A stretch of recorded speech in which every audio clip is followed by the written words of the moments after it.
looking at Carlos, alam niyo pong mananalo siya.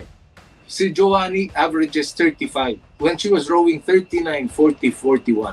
That was not Joanie anymore. Yun po yung puso ng atletang Filipino. When you see our athletes win, we cry. When you see our athletes lose, and it's so painful, we cry more. This is the Homestretch Diary.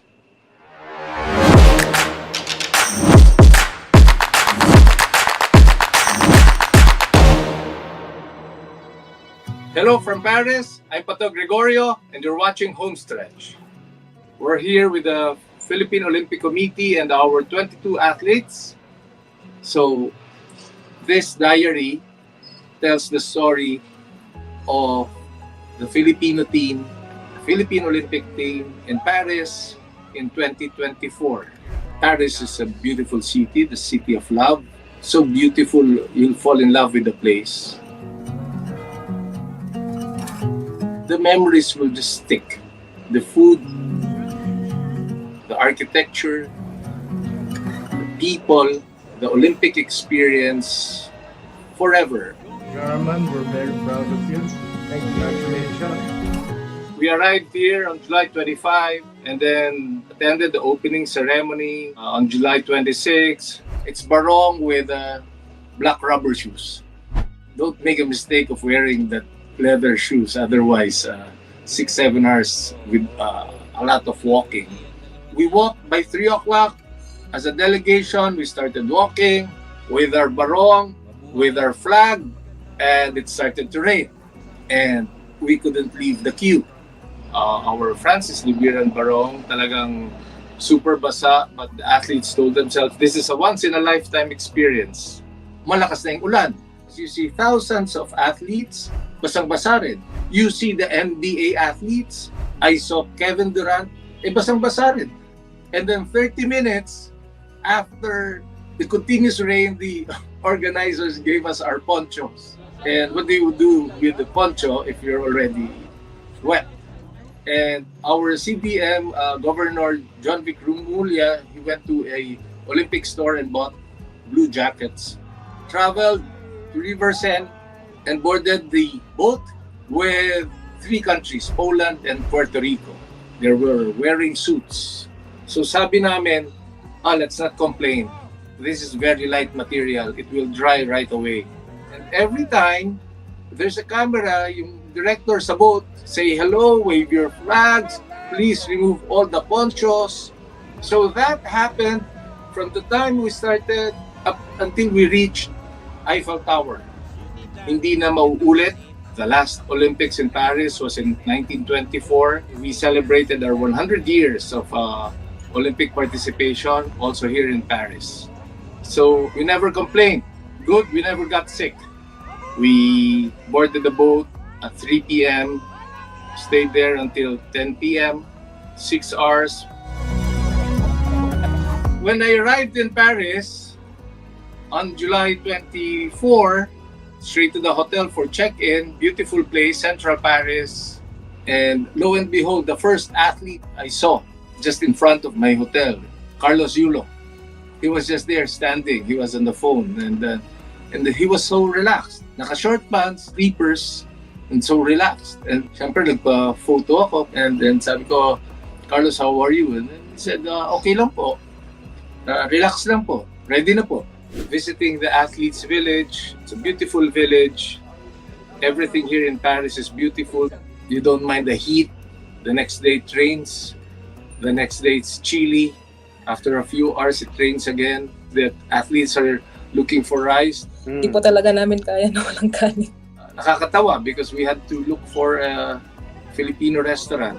And we found one. You just have to experience living this way. This is how EJ lives alone in Italy. This is how our athletes training abroad live. They wake up in the morning, after breakfast, you go to your laundry. May pressure cooker na, we buy rice, luto na. And then open sardines, open corned beef. Security here is really tough. you see policemen every 10 steps. And, you know, even the Parisians, they're joking that maybe crime is zero.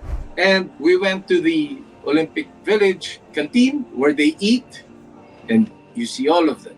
And Carlos Yulo enters, he goes to a table, farthest end of the table, and eats alone. And when we were looking at him, we said, let's not bother him. He is just concentrating. He just wants to focus. So, doon pa lang po, alam na natin na Kaloy will win this. Alam niyo pong mananalo siya eh. Makikita niyo sa mata niya na mananalo siya. Makikita niyo sa galaw niya, sa demeanor niya, sa concentration niya. Alam niyo ho na mananalo siya. Janet Arrow, the low profile but very effective top sports nutritionist in the country today. Here in Paris, Janet, how many athletes are you helping? Bali, naging total of 9 po yung Olympians na hinahandle ko for Paris 2024. Siyempre, andyan lagi yung boxing team natin. So, 5 sila na nag-qualify. Tapos, nandyan din po si Elrin Ando. So, after Hidilin, I switched to helping Elrin naman during the last qualifying for Paris. And then, nadagdag din po yung dalawa pa nating weightlifting athletes, si John Ceniza and Vanessa Sarno. Ano ang feeling mo? Kasi sir, so far sa na-experience ko po sa Olympics, everybody will start from scratch. Parang clean slate yan. Pero syempre, magiging basihan natin yung mga training nila. Pero anything can happen kasi dito sa Olympics mismo. But I believe that all of the athletes that I'm helping right now, ready sila and determined silang manalo. Tapos, andyan din po si Carlos Yulo. We started last year to fine-tune his nutrition. Although maganda naman na talaga yung eating habits ni Kaloy kasi ang tagal niyang tumira sa Japan. But I had to refine his eating regimen para ma-maximize na yung performance during training and competition. Okay, we're here watching Carlos Yulo in the next few minutes. We're here with our friends from Netherlands. Your name? Delton. Delton. Kun. Cheering for Carlo. Okay, what do you think? What are the chances of Carlos? Oh, I'm really hoping we get a medal. Will Carlos win the gold? Yes.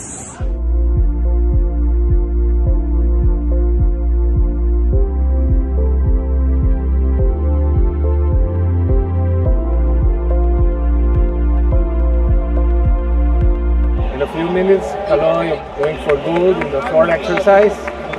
Dasal po natin siya. Mabuhay, Kaloy. Go for gold. It took us 96 years to get a gold. 96 years from Paris 1924 to Tokyo 2020. And it took us 24 hours to get 2 golds, courtesy of our very own Carlos Yulo. When he won, what did he say? The first words was, "Totoo po ba ito? O nanaginip po tayong lahat?" And then he said, "This is for the good Lord and the Filipino people." Mga kaibigan, si Coach Aldrin po. Coach Aldrin, pagpakilala ka sa bayan. Ayan po, Aldrin Castañeda, mga kaibigan. Dati po akong national team. Okay. Yung ka-teammate ko yung umawak sa kanila. So, nung bumalik ako dito, nagpalarong pambansa, nagtanong sa akin si Kaloy, Coach, may advice ka pa sa akin. Anong masasabi mo, Coach? So, Naisip mo bang may 2 medalya kang iuwi? So, masasabi ko, grabe. Sobrang thankful namin kay God. All the sacrifices, all these years, I mean, this is really fantastic. Carlos himself also was crying. We cried together. Of course, we all cried. Yeah. We love you, Tita Cynthia. Thank you. Congratulations. Kaloy winning in gymnastics, it's a fantastic feeling. 20 days in Paris, I never imagined this. Not in my lifetime. And when we started singing the Lupang Hinirang,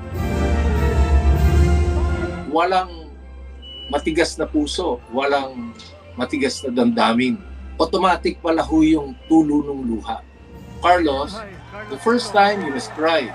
The second time he was very proud.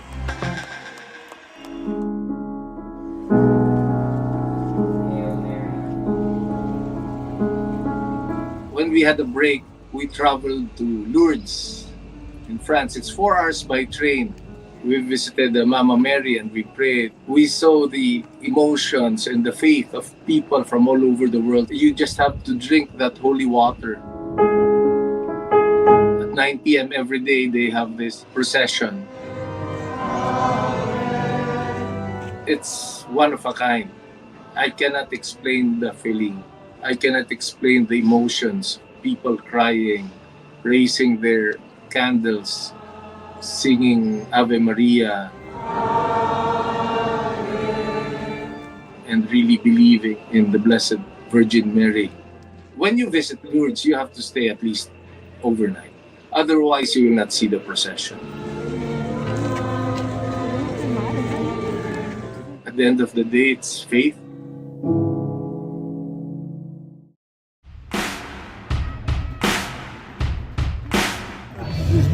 Grateful po ako kasi nandiyan po kayo. Mga kababayan, Every day, I wake up at 5:30 to go to the rowing competition. And when you see the caliber of competition, you'll say, oh no, there are 36 rowers, if I'm not mistaken. And how can Joanie compete? Even our neighbor Vietnam, they have in their national pool 300 rowers. I think Thailand has around 200 rowers. Us, we have 20 rowers in our national team. Kung hindi matibay ang loob ni Joanie, wala na. But she competed. She entered the quarterfinals. Final heat, she placed second. She's top 20 in the world. She's number 2 in Asia. And she's now number 1 in Southeast Asia. The world champions, they row from 35 times to 40 times per minute. Your competitive rower will row from 30 to 34 times. You know, and when I told Coach, ayan na, nagrarally na, Coach Ed, nagrarally na si Joanie. Nag-overtake na si Joanie. Now that she's overtaking number 4, number 3, and number 2. And you know what? Talagang nagulat po kami ni Coach Ed because she was rowing 39, 40, 41 times per minute. She has never done that. Si Joanie averages 35. When she was rowing 39, 40, 41, that was not Joanie anymore. Yun po yung puso ng atletang Filipino. That is our Joanie Delgaco. And as president of rowing, I am really very, very happy. They said we want to invite Joanie as part of the Olympic Solidarity Program. And she becomes our scholar.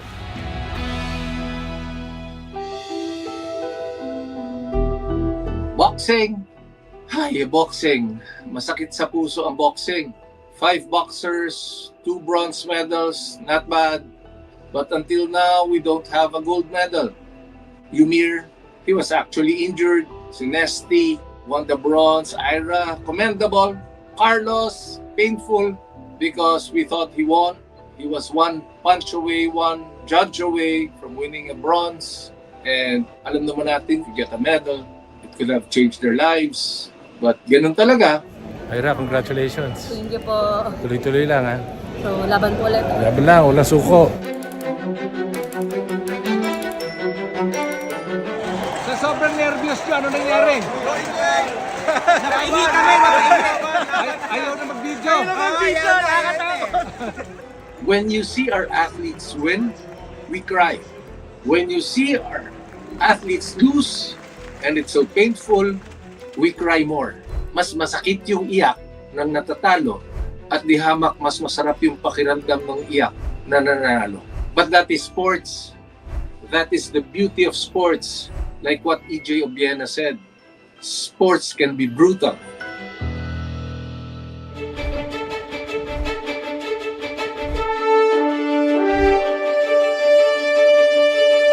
Golf, Bianca almost made it.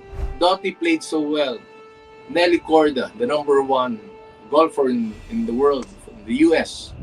Tinalo po siya ni Bianca. Our Bianca placed 4th. Dottie placed 11th. Almost a medal for Bianca. And when she didn't make it, and the media approached her, all of a sudden she started crying and she said, I did my best. I thought I made it. But this is for you. This is for the Philippines.